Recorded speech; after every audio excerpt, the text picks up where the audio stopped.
Так, ну, дверь мы откопали. Вот. Но что дальше делать, пока не придумали.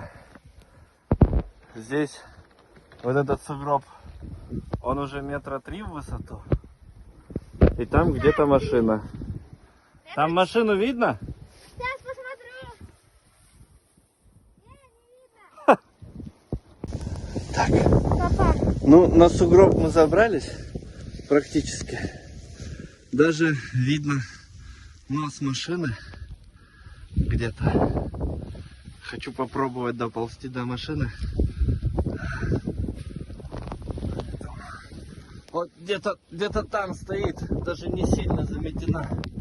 Колесо видно даже. Одно.